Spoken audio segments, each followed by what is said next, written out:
Very good morning to all my dear students.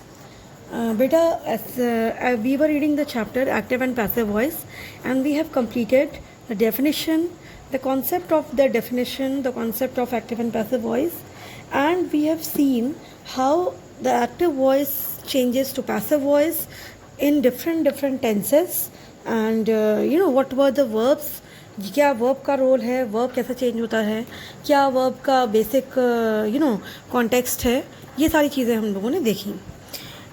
In the last class I have given you the table for the active and passive voice in the different form of tenses.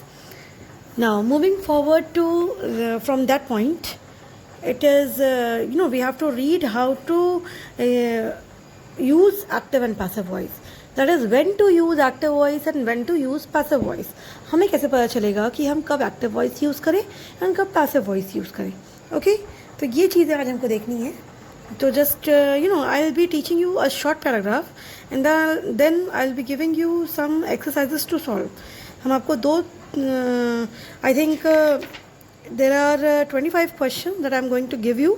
ठीक है, तो you will be solving that 25 questions and then we will be moving further on. Okay, so just better start reading the from the starting point, that is point number 197. A student must know when to use the active voice and when to use the passive voice. The ability to change the active voice into passive voice and vice versa is not sufficient. सिर्फ आप active voice को passive voice में change कर पाएँ ये sufficient नहीं है बेटा. ठीक है, मतलब बहुत सारी आपको ऐसी और भी चीज़ें जाननी हैं कि आप कब एक्टिव वॉइस यूज़ करें और कब पैसिव वॉइस यूज़ करें. सिर्फ चेंज कर पाना from active to passive is not sufficient. You should also know that is when in the paragraph we can use active and when in the paragraph we can use passive voice in a sentence. Okay, because these two voices they are definite somewhere. ये कहीं ना कहीं definite होती हैं कि यहाँ पे हम पैसिव वॉइस नहीं यूज़ कर सकते. ऐसा भी हो सकता है कि हम किसी सेंटेंस में एक्टिव वॉइस का यूज़ नहीं कर सकते. तो इस टाइप के भी कुछ सेंटेंसेस होते हैं. So that's why we are going to read them now. Now just going through the paragraphs. The active voice is used when the agent, that is doer of the action, is to be made prominent. Okay. The passive when the person or thing acted upon is to be made prominent. जब हमें doer को prominent बनाना होता है, मतलब जैसे मैंने आपको बहुत शुरू में ही बताया था एक सिंपल सी चीज़ कि हमें जिस चीज़ पे फोकस डालना होता है.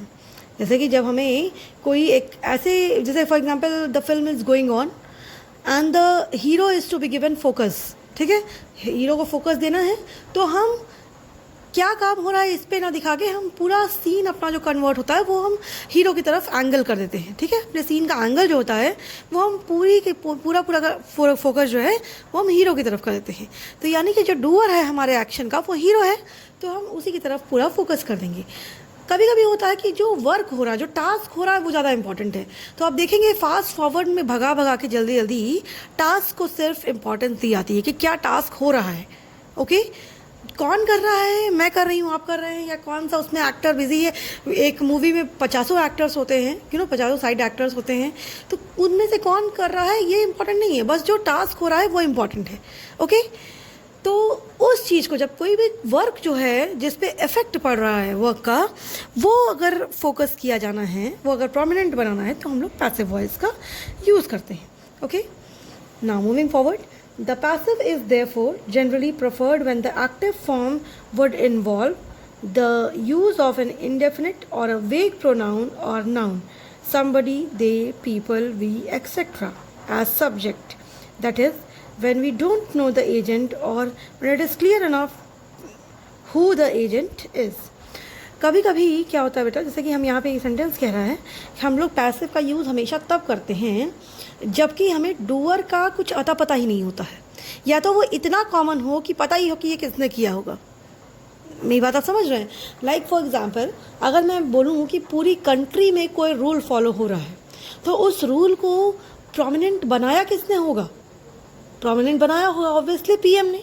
ठीक है, अगर पूरी कंट्री में कोई रूल फॉलो हो रहा है, तो अगर मैंने सिर्फ इतना कह दिया कि the rule was made and it was followed by the human beings. ठीक है, the generation of the people of the country. The rule was made, it is what obvious कि the rule is made by the prime minister. Nobody else can make the rules. ठीक है, ये इतना obvious है. या तो फिर अगर हम इस तरह कहें कि जो डूअर है उसका कोई जानना इम्पॉर्टेंट ही नहीं है हम लोगों को कि वो काम किसने किया है. ठीक है, अब जैसे कि for example my pen has been stolen, देखिए यहीं पे एग्जाम्पल लिखा हुआ है, my pen has been stolen, somebody has stolen my pen. अब हमें पता ही नहीं है कि किसने स्टील किया, तो स्टीलिंग का वर्क जो कर रहा है यानी कि जो डूअर है उसका आता पता ही नहीं है, कुछ हमें कुछ पता ही नहीं है कि वो किसने किया है. और पूरा का पूरा इफेक्ट तो हमारे ऊपर आ रहा है ना कि मेरी पेन स्टोल हुई है, पेन स्टोल हो गई, ये इस बात का इफेक्ट है. किसने किया है, क्या किया है, हमें उससे कोई फ़र्क नहीं पड़ता है. पर्सनली अगर हम अपनी बात करें तो हमें इस चीज़ से कोई मतलब नहीं है कि हमारी पेन स्टोल किसने की है. बस स्टोल हो गई है, इससे फ़र्क पड़ता है भाई क्योंकि हमारे पास पेन नहीं है. ठीक है, तो यहाँ पे हमें क्योंकि डूअर तक कोई लेना देना नहीं है, कोई मतलब नहीं है, we don't have any effect from the doer, that's why we call it as we write it in a passive voice. तो इस टाइप के सेंटेंसेस जहाँ पे डूअर का या तो अता पता ही ना हो और या तो डूअर इतना ज़्यादा फिक्स हो, मतलब इतना ज़्यादा प्रोमिनेंट हो कि हमें नाम लेते ही गेस कर जाए कि ओ माय गॉड अच्छा ये काम है तो यही किया होगा. ठीक है, मतलब ऐसा कोई अगर वर्क है तो यही किया होगा. ऑब्वियसली अगर जैसे कि for example you are bringing 4,000 rupees to school, ठीक है, तो इट इज़ बट ऑब्वियस हम लोगों को कहीं कहीं एक 99% उम्मीद है कि आपके पेरेंट्स ने दिया होगा.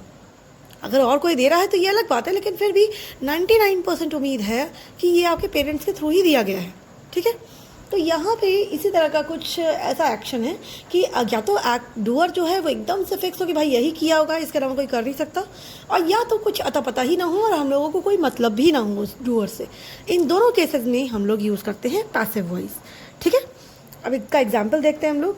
माई पेन हैज़ बीन स्टोलन, जैसे कि मैंने कहा आपसे कौन स्टोल किया है, हमें कोई लेना देना नहीं इस काम से. Then I was asked my name. ठीक है, अब दे आस्क्ड मी माई नेम, ये इसका हो गया active voice. They asked me my name, who are they, it doesn't matter, मुझसे मेरा नाम पूछा गया. दे जब हमको पता ही नहीं है कौन है या बहुत सारे लोग कॉमन कोई भी पूछ लिया है तो इट इज़ बट ऑब्वियस कि ठीक है मतलब पूछा गया है ना, तो दे आज my name. Like for example celebrity को आपने देखा होगा बेटा, सेलिब्रिटीज़ के आगे बहुत सारे रिपोर्टर्स होते हैं जो क्वेश्चनिंग करते रहते हैं. तो कभी भी ये नहीं कहा जाता है कि आज तक रिपोर्टर आज दिस सेलिब्रिटी दिस क्वेश्चन, या GTV रिपोर्टर या जी न्यूज़ रिपोर्टर या स्टार न्यूज़ रिपोर्टर, ऐसा हम लोग नहीं कहते हैं. हम लोग कहते हैं कि this celebrity was asked this question and she और ही आंसर्ड दिस. हम लोग सिर्फ इतना कहते हैं क्योंकि कौन सा रिपोर्टर पूछा है इससे कोई मैटर नहीं है. हम लोगों को इससे कोई मतलब नहीं है कि कौन पूछ रहा है, बस पूछा गया है, आंसर क्या दिया है सेलिब्रिटी ने, ये रिप्लाई मैटर करता है. ठीक है, देखिए English is spoken all over the world. अब कौन स्पोक कर रहा है, people speak English all over the world.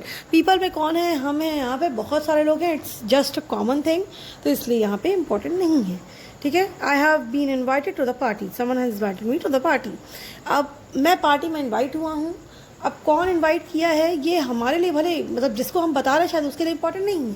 ठीक है, मैं पार्टी में जा रहा हूँ, पार्टी में जा रहा हूँ इसका मतलब है कि कोई भी इन्वाइट किया हो, जब सामने वाला पर्सन को जानता ही नहीं है तो फिर कोई मतलब नहीं है बताने का यहाँ पे. Then we will execute all orders promptly. ठीक है, कोई भी ऑर्डर्स हों कहीं भी कोई भी दिया हो वो सारे एग्जीक्यूट हो जाएंगे अच्छे से.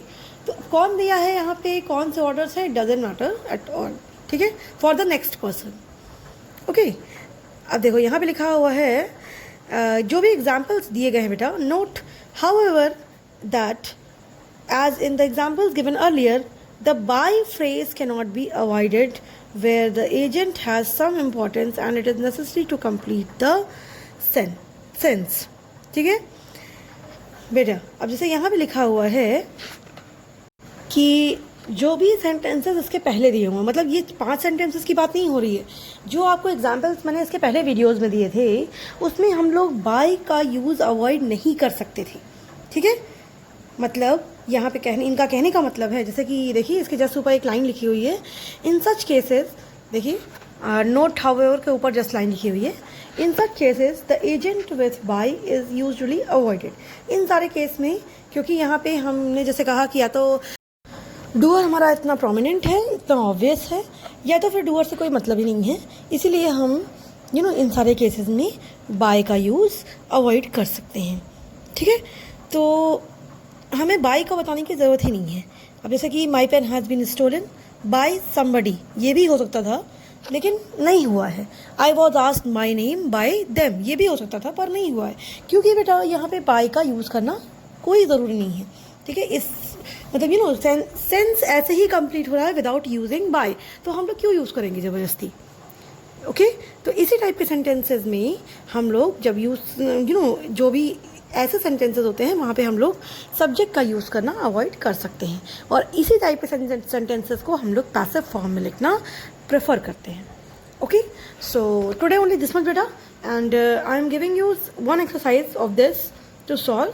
ठीक है, तो आप प्लीज़ सॉल्व करिए और देखिए इसका आपको चेंज करना है from active to passive voice. हालांकि ये चीज़ एग्ज़ाम में इस तरीके से नहीं आती है, बट आप जो सीखेंगे वो ऐसे ही सीख पाएंगे। अगर आपको मल्टीप्लिकेशन सीखना है तो आपको एडिशन आना ही चाहिए।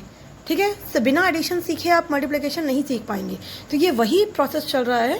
ठीक है, तो I am just giving you the exercise to solve, तो please solve it, and if you have any query then ask me. Okay, thank you class.